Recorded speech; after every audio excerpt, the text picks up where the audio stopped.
भारतवर्ष में एक राजा राज्य करता था। वह बड़ा प्रतापी और दानी था। वह नित्य गरीबों और ब्राह्मणों की सहायता करता था।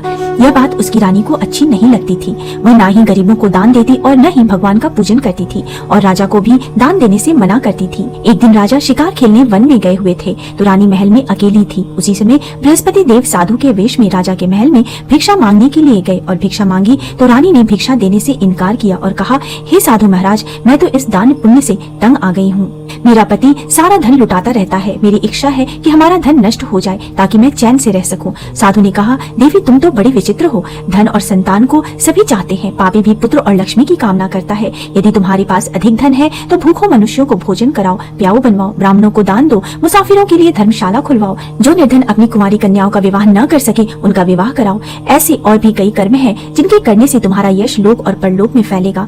परंतु रानी पर इस उपदेश का कोई प्रभाव नहीं पड़ा। वह बोली, महाराज आप मुझे कुछ न समझाए। मैं ऐसा धन नहीं चाहती जिसे बांटने में मेरा सारा समय ही नष्ट हो जाए। साधु ने उत्तर दिया, यदि तुम्हारी यही इच्छा है तो तथास्तु। तुम ऐसा करना कि बृहस्पतिवार को अपने घर को गोबर से लीपना और अपना सिर धोकर स्नान करना, कपड़े धोबी के हाथ धुलने के लिए देना। राजा को भी कहना कि वो अपनी हजामत बनवाए और मांस मदिरा का सेवन करे। ऐसा करने से तुम्हारा सारा धन नष्ट हो जाएगा। इतना कहकर वो साधु महाराज वहाँ से अंतर ध्यान हो गए। जैसा उस साधु ने कहा था रानी ने वैसा ही किया। 6 बृहस्पतिवार ही बीते थे कि उनका समस्त धन नष्ट हो गया और वे भोजन के लिए दोनों समय तरसने लगे, सांसारिक भोगों से दुखी रहने लगे। तब वह राजा रानी से कहने लगा कि तुम यहाँ पर रहो, मैं दूसरे देश में जाऊँ, क्योंकि यहाँ पर मुझे सभी मनुष्य जानते हैं, इसलिए कोई कार्य नहीं कर सकता। देश चोरी परदेश भीख बराबर है। ऐसा कहकर राजा परदेश चला गया। इधर रानी को कई दिन खाने को कुछ नहीं मिलता था और वह अपने पुराने दिनों को याद कर आंसू बहाती। एक दिन रानी ने भूख से परेशान होकर अपनी दासी से कहा, हे दासी, यहाँ समीप के नगर में मेरी बहन रहती है। वह बहुत धनवान है, तो उसके पास जाकर 5 सेर अनाज लेकर आ। उससे कुछ दिन तो पेट भरेगा, उसके बाद कहीं मेहनत मजदूरी करके काम चलाएंगे। रानी की बात सुनकर दासी रानी के बहन के घर चल पड़ी। जब दासी रानी के बहन के घर पहुंची तो वह भगवान बृहस्पति देव का पूजन कर रही थी और बृहस्पति देव के पूजन के समय बीच में न उठते हैं और न ही कुछ बोलते हैं। अतः जब दासी ने रानी की बहन को कहा कि मुझे तुम्हारी बहन ने भेजा है 5 सेर बेचन लेने को, तो रानी की बहन ने कुछ उत्तर नहीं दिया। जब दासी के 2-3 बार कहने पर भी रानी की बहन ने कोई उत्तर नहीं दिया तो दासी वहाँ से लौट कर आई। उसने आते ही रानी से कहा, हे रानी, तुम्हारी बहन तो बहुत ही अभिमानी है। वह छोटे मनुष्यों से बात भी नहीं करती। मेरे 2-3 बार बोलने पर भी उसने कोई जवाब नहीं दिया। रानी ने उदास मन से कहा, हे दासी, जब बुरे दिन आते हैं तो सभी साथ छोड़ देते हैं। अपने और पराई की पहचान तो बुरे दिनों में ही होती है। यहाँ सब हमारे भाग्य का दोष है। उधर जब रानी की बहन ने बृहस्पति देव की पूजा समाप्त की और दासी को वहाँ नहीं देखा, तब सोचने लगी कि अवश्य ही मेरी बहन मुसीबत में है। तभी उसने दासी के हाथों 5 सेर बेचर मंगवाया है। अतः वह तुरंत अपनी बहन से मिलने को चल पड़ी। रानी के महल पहुंचकर उसने रानी से कहा, बहन, मुझे क्षमा करना। जब तुम्हारी दासी 5 सेर बेचर लेने आई थी तब मैं बृहस्पति देव की पूजा कर रही थी और बृहस्पति देव की पूजा के समय जब तक पूजा ना समाप्त हो जाए तब तक ना उठते हैं और ना ही कुछ बोलते हैं। इसलिए दासी के बार-बार कहने पर भी मैं उत्तर नहीं दे सकी। तब रानी ने अपनी बहन से कहा, हे बहन, तुमसे तो कुछ भी छुपा नहीं है। घर में अन्न का एक दाना तक नहीं है। तभी मैंने दासी को तुम्हारे यहाँ 5 सेर बेचर लेने को भेजा था। बहन ने रानी से कहा, हे बहन, बृहस्पति देव सबकी मनोकामना पूर्ण करते हैं। जाकर अंदर देखो, अनाज जरूर होगा। ऐसा सुनकर जब दासी अंदर गई तो उसे बेचर से भरा एक घड़ा मिला। दासी बहुत हैरान हो गई और उसने रानी से कहा, हे रानी, ऐसे भी हमें अनाज के बिना कई दिनों तक भूखा रहना पड़ता है। क्यों ना तुम बहन से बृहस्पति देव के व्रत की विधि को पूछ लो, तो हम दोनों भी इस व्रत को किया करेंगे। तब रानी ने बहन से कहा, हे बहन, मुझे भी बृहस्पति देव के व्रत की विधि तथा कथा बताओ, जिससे मैं भी बृहस्पतिवार का व्रत कर सकूं। तब बहन ने उसे बताया, हे बहन, बृहस्पतिवार को सूर्योदय से पूर्व उठकर स्नान करो और बृहस्पतिवार का व्रत तथा पूजन करो, लेकिन उस दिन सिर नहीं धोना चाहिए। चने की दाल, मुनक्का या किशमिश से केले के पेड़ के वृक्ष के पास बृहस्पतिवार भगवान की पूजा करो, घी का दीपक जलाओ तथा कथा सुनो। कथा समाप्त होने के बाद केले के जड़ में गुड़, चना तथा हल्दी मिश्रित जल चढ़ाओ। पूजा के बाद सबको प्रसाद लेकर जाना चाहिए। बृहस्पतिवार के व्रत में पीला वस्त्र धारण करो, बिना नमक के पीला भोजन करो, पीले फलों का सेवन करो। उस दिन एक ही समय भोजन करना चाहिए। बहन के वचन सुनकर रानी ने तुरंत ही भगवान बृहस्पति देव का व्रत करने का निश्चय किया। 7 दिन बाद जब बृहस्पतिवार आया तो रानी और दासी ने बृहस्पतिवार का व्रत रखा। दासी गुड़साल से चने की दाल और गुड़ बिन लाई। चने की दाल और गुड़ से केले के जड़ में विष्णु भगवान का पूजन किया और घी का दीपक जलाया। लेकिन व्रत के लिए पीला भोजन कहाँ से लाएं? क्योंकि उसने सच्ची मन से विष्णु भगवान का पूजन किया था। अतः बृहस्पति भगवान तत्काल एक साधु के वेश में आए और दासी को 2 थाली में भोजन दिया तथा दासी से कहा, ये तुम्हारे और रानी के लिए पीला भोजन है। भोजन देकर बृहस्पति देव अंतर ध्यान हो गए। अब दासी ने रानी से कहा कि हे रानी, आओ आओ हम तुम बृहस्पति देव को भोग लगाकर भोजन ग्रहण करें। तब रानी ने दासी से कहा, तू व्यर्थ में मेरी हंसी उड़ाती है, जा तू ही भोजन कर, तेरे लिए ही भोजन है। तब दासी ने रानी से कहा, हे रानी, एक साधु महाराज 2 सुंदर थाली में पीला भोजन देकर गए हैं, यह भोजन हम दोनों के लिए है। तब रानी ने बृहस्पति देव को भोग लगाया और फिर बचे हुए भोजन को दासी के साथ बैठकर ग्रहण किया। रानी के व्रत रखने से बृहस्पति देव प्रसन्न हुए। महल में फिर से पहले जैसे धन की वर्षा होने लगी। कुछ ही दिनों में रानी के पास काफी धन एकत्रित हो गया। अब रानी फिर से आलस्य करने लगी। तब दासी ने कहा, रानी जी, भगवान बृहस्पति देव की कृपा से हमें सब कुछ मिला है, अतः आलस्य को त्याग दो और भूखे मनुष्यों को भोजन कराओ, दान दक्षिणा दो, निर्धनों की कुमारी कन्याओं का विवाह कराओ, प्याऊ तालाब बनवाओ, धर्मशाला खुलवाओ, जिससे आपके और आपके कुल का नाम हो और बृहस्पति देव आपका कल्याण करेंगे। तब रानी ने ऐसा ही किया। रानी और दासी की सब जगह प्रशंसा होने लगी। धन संपत्ति मिलने के बाद रानी को राजा की याद आने लगी। रानी ने एक दिन दासी से कहा, हे दासी, पता नहीं मेरे स्वामी परदेश में किस हाल में होंगे, मुझे अब उनका पता लगाना चाहिए। रानी ने पूजा के समय भगवान बृहस्पति देव से प्रार्थना की कि उनके पति को जल्द ही घर भेज दे। उधर राजा परदेश में बहुत दुखी रहने लगा। वो प्रतिदिन जंगल से लकड़ी बीनकर लाता और उसे शहर में बेचकर अपनी दुखी जीवन को बड़ी कठिनता से व्यतीत करता। एक दिन दुखी हो अपनी पुरानी बातों को याद करके वह रोने लगा और उदास हो गया। उसी समय राजा के पास बृहस्पति देव साधु के वेश में आकर बोले, हे लकड़हारे, तुम्हें सुनसान जंगल में किस चिंता में बैठे हो, मुझे बताओ। यह सुनकर राजा के नेत्रों में जल भर आया। साधु की वंदना कर राजा ने अपनी संपूर्ण कहानी सुना दी। महात्मा दयालु होते हैं। वे राजा से बोले, हे राजा, तुम्हारी पत्नी ने बृहस्पति देव के प्रति अपराध किया था, जिसके कारण तुम्हारी यह दशा हुई है। अब तुम चिंता मत करो, भगवान तुम्हें पहले से अधिक धन देंगे। देखो, तुम्हारी पत्नी ने भी बृहस्पतिवार का व्रत प्रारंभ कर दिया है। अब तुम भी बृहस्पतिवार का व्रत करके चने की दाल व गुड़ जल के लोटे में डालकर केले का पूजन करो, फिर कथा कहो या सुनो, भगवान तुम्हारी सब मनोकामनाओं को पूर्ण करेंगे। साधु की बात सुनकर राजा बोला, हे प्रभु, लकड़ी बेचकर इतना पैसा भी नहीं बचता जिससे भोजन के उपरांत कुछ बचा सकूं। मैंने रात्रि में अपनी पत्नी को व्याकुल देखा है। मेरे पास कोई साधन नहीं जिससे उसका समाचार पा सकूं। फिर मैं कौन सी कहानी कहूँ ये भी मुझको मालूम नहीं। साधु ने कहा, हे राजा, मन में बृहस्पति भगवान के पूजन व्रत का निश्चय करो, वे स्वयं तुम्हारे लिए कोई राह बनाएंगे। बृहस्पतिवार के दिन तुम रोजाना की तरह लकड़ियां लेकर शहर को जाना। तुम्हें रोज से दुगुना धन मिलेगा, जिससे तुम भली भांति भोजन कर लोगे तथा बृहस्पति देव की पूजा का सामान भी आ जाएगा। जो तुमने बृहस्पतिवार की कहानी के बारे में पूछा है वह इस प्रकार है। प्राचीन काल में एक बहुत ही निर्धन ब्राह्मण था। उसके कोई संतान न थी। वह नित्य पूजा पाठ करता था। उसकी पत्नी न स्नान करती और न ही किसी देवता का पूजन करती। इस कारण ब्राह्मण देवता बहुत दुखी रहते थे। भगवान की कृपा से ब्राह्मण के यहाँ एक कन्या उत्पन्न हुई। कन्या बड़ी होने लगी। प्रातः स्नान करके वह भगवान विष्णु का जप करती, बृहस्पतिवार का व्रत भी करने लगी। पूजा पाठ समाप्त कर पाठशाला जाती तो अपनी मुट्ठी में जौ भर के ले जाती और पाठशाला के मार्ग में डालती जाती। लौटते समय वही जौ स्वर्ण के हो जाते थे तो उनको बिनकर घर ले आती।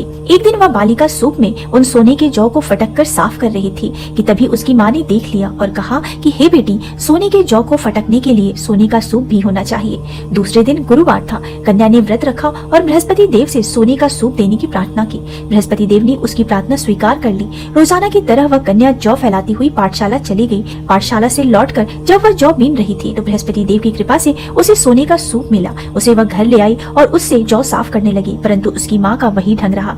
एक दिन की बात है, कन्या सोने के सूप में जब जौ साफ कर रही थी उस समय उस नगर का राजकुमार वहाँ से निकला। कन्या के रूप और कार्य को देखकर वह उस पर मोहित हो गया। राजमहल जाकर वह भोजन तथा जल को त्याग कर उदास होकर लेट गया। राजा को राजकुमार द्वारा अन्य जल त्यागने का समाचार ज्ञात हुआ तो अपने मंत्रियों के साथ वह अपने पुत्र के पास गया और कारण पूछा। राजकुमार ने राजा को उस लड़की के घर का पता भी बता दिया।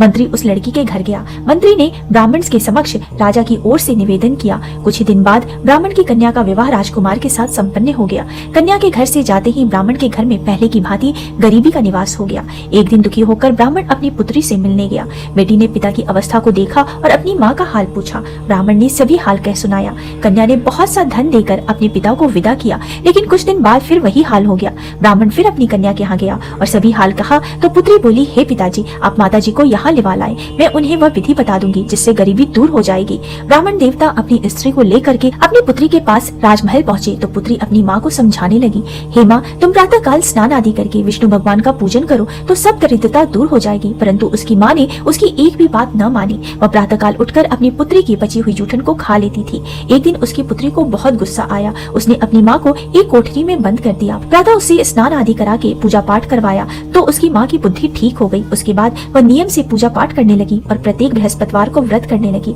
इस व्रत के प्रभाव से मृत्यु के बाद वह स्वर्ग लोक को गई। वह ब्राह्मण भी सुख पूर्वक इस लोक का सुख भोग कर स्वर्ग को प्राप्त हुआ। इस तरह कहानी कहकर साधु बने देवता वहाँ से लोप हो गए। धीरे धीरे समय व्यतीत होने पर फिर बृहस्पतिवार का दिन आया। राजा जंगल से लकड़ी काटकर शहर में बेचने गया। उसे उस दिन और दिनों से अधिक धन मिला। राजा ने चना गुड़ आदि लाकर बृहस्पतिवार का व्रत किया। उस दिन से उसके सभी कलेश दूर हो गए। परंतु जब अगले गुरुवार का दिन आया तो वह बृहस्पतिवार का व्रत करना भूल गया। इस कारण बृहस्पति भगवान नाराज हो गए। उस दिन उस नगर के राजा ने विशाल यज्ञ का आयोजन किया था तथा अपने समस्त राज्य में घोषणा करवा दी थी कि सभी मेरे यहाँ भोजन करने आवे। किसी के घर चूल्हा न जले। इस आज्ञा को जो न मानेगा उसको फांसी दे दी जाएगी। राजा की आज्ञा अनुसार राज्य के सभी वासी राजा के भोजन में सम्मिलित हुए, लेकिन लकड़हारा कुछ देर से पहुंचा, इसलिए राजा उसको अपने साथ महल में ले गए।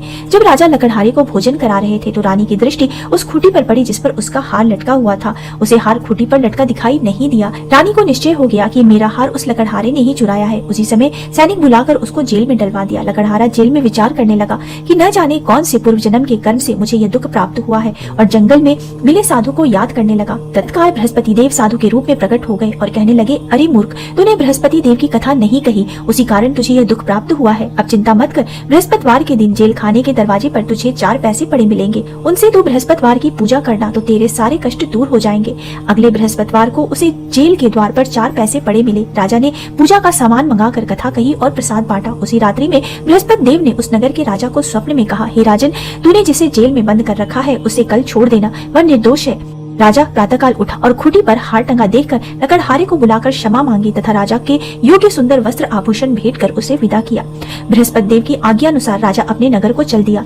राजा जब नगर के निकट पहुंचा तो उसे बड़ा ही आश्चर्य हुआ। नगर में पहले से अधिक बाग, तालाब, कुएं तथा बहुत सी धर्मशालाएं, मंदिर आदि बने हुए थे। राजा ने पूछा कि यह किसका बाग और धर्मशाला है। तब नगर के सब लोग कहने लगे, यह रानी और दासी द्वारा बनवाए गए हैं। राजा को आश्चर्य हुआ और गुस्सा भी आया कि उसकी अनुपस्थिति में रानी के पास धन कहाँ से आ गया।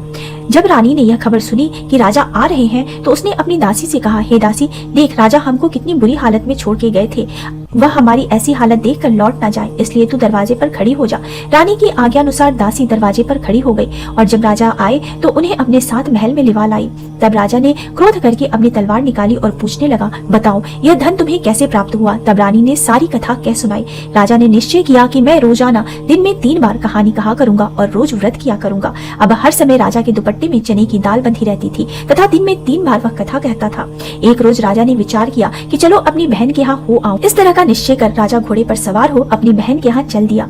मार्ग में उसने देखा कि कुछ आदमी एक मुर्दे को लिए जा रहे हैं। उन्हें रोककर राजा कहने लगा, अरे भाइयों, मेरी बृहस्पतिवार की कथा सुन लो। वे बोले, लो, हमारा तो आदमी मर गया है, इसको अपनी कथा की पड़ी है। परंतु कुछ आदमी बोले, अच्छा कहो, हम तुम्हारी कथा भी सुनेंगे। राजा ने दाल निकाली और कथा कहनी शुरू कर दी। जब कथा आधी हुई तो मुर्दा हिलने लगा और जब कथा समाप्त हुई तो राम राम कह के वह मुर्दा उठ खड़ा हुआ। राजा आगे बढ़ा। उसने चलते चलते शाम हो गई। आगे मार्ग में उसे एक किसान खेत में हल चलाता मिला। राजा ने उसे कथा सुनने का आग्रह किया, लेकिन वह नहीं माना। राजा आगे चल पड़ा। राजा के हटते ही बैल पछाड़ खाकर गिर गए तथा किसान के पेट में बहुत जोर से दर्द होने लगा। उसी समय किसान की माँ रोटी लेकर आई। उसने जब देखा तो अपने पुत्र से सब हाल पूछा। बेटे ने सभी हाल बता दिया। बुढ़िया दौड़ी दौड़ी उस घुड़सवार के पास पहुंची और उससे बोली, मैं तेरी कथा सुनूंगी, तू अपनी कथा मेरे खेत पर चलकर कहना। राजा ने लौटकर बुढ़िया के खेत पर जाकर कथा कही, जिसे सुनते ही बैल खड़े हो गए तथा किसान के पेट का दर्द भी बंद हो गया। राजा अपनी बहन के घर पहुंच गया। बहन ने भाई की खूब मेहमानी की।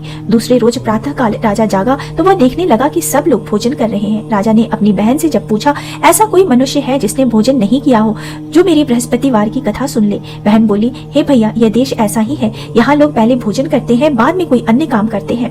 फिर वह एक कुम्हार के घर गई जिसका लड़का बीमार था। उसे मालूम हुआ कि उसके यहाँ 3 दिन से किसी ने भोजन नहीं किया। रानी ने अपने भाई की कथा सुनने के लिए कुम्हार से कहा। वह तैयार हो गया। राजा ने जाकर बृहस्पतिवार की कथा कही, जिसको सुनकर उसका लड़का ठीक हो गया। अब तो राजा की प्रशंसा होने लगी। एक दिन राजा ने अपनी बहन से कहा, हे बहन, मैं अब अपने घर जाऊंगा, तुम भी तैयार हो जाओ। राजा की बहन ने अपनी सास से अपने भाई के घर जाने की आज्ञा मांगी। सास बोली, हाँ चली जा, मगर अपने लड़कों को मत ले जाना, क्योंकि तेरे भाई की कोई संतान नहीं है। बहन ने अपने भाई से कहा, हे भैया, मैं तो चलूंगी, मगर कोई बालक नहीं जाएगा। अपनी बहन को भी छोड़कर दुखी मन से राजा अपने नगर को लौट गया। राजा ने अपनी रानी से सारी कथा बताई और बिना भोजन किए शैया पर लेट गया। रानी बोली, हे प्रभु, बृहस्पति देव ने हमें सब कुछ दिया है, वे हमें संतान अवश्य देंगे।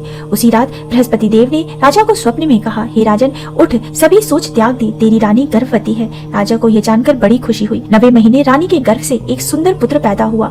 तब राजा बोला, हे रानी, स्त्री बिना भोजन के रह सकती है, परंतु बिना कहे नहीं रह सकती। जब मेरी बहन आए तो तुम उससे कुछ मत कहना। रानी ने हाँ कर दी। जब राजा की बहन ने यह शुभ समाचार सुना तो वह बहुत खुश हुई तथा बधाई देने अपने भाई के यहाँ आई। रानी ने तब उसे आने का उलाहना दिया। जब भाई अपने साथ ला रहे थे तब टाल गई, उनके साथ न आई और आज अपने आप ही भागी भागी बिना बुलाए आ गई। तो राजा की बहन बोली, मैं इस प्रकार न कहती तो तुम्हारे घर औलाद कैसे होती।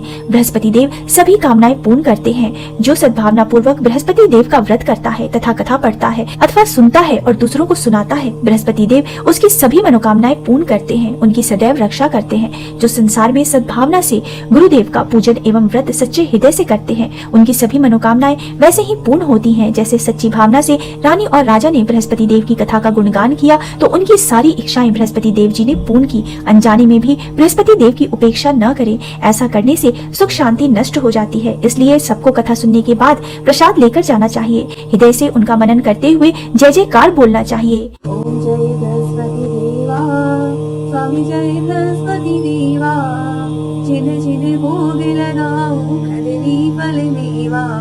ओम जय बृहस्पति देवा, तुम पूरन परमात्मा, तुम अंतर्यामी, स्वामी तुम अंतर्यामी। जगत पिता जगदीश्वर, तुम सबके स्वामी। ओम जय बृहस्पति देवा, चरणामृत निज निर्मल, सब पातक हरता, स्वामी सब पातक हरता। सकल मनोरथ दायक, कृपा करो भरता। ओम जय बृहस्पति देवा, तन मन धन अर्पण कर, जो जन शरण पड़े, स्वामी जो जन शरण पड़े। प्रभु प्रकट तब हो कर आकर द्वार खड़े।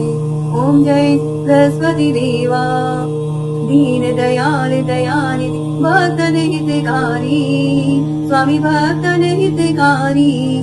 पाप दोष सब हरिता, भव बंधन हारी। ओम जय बृहस्पति देवा, सकल मनोरथ दायक, सब संशय हारी, स्वामी सब संशय हारी। विषय विकार मिटाओ, संतन सुखकारी। ओम जय बृहस्पति देवा, जो कोई आरती तेरी प्रेम सहित गावे, स्वामी प्रेम सहित गावे। जेठानंद आनंद कर सो निश्चय पावे। ओम जय बृहस्पति देवा।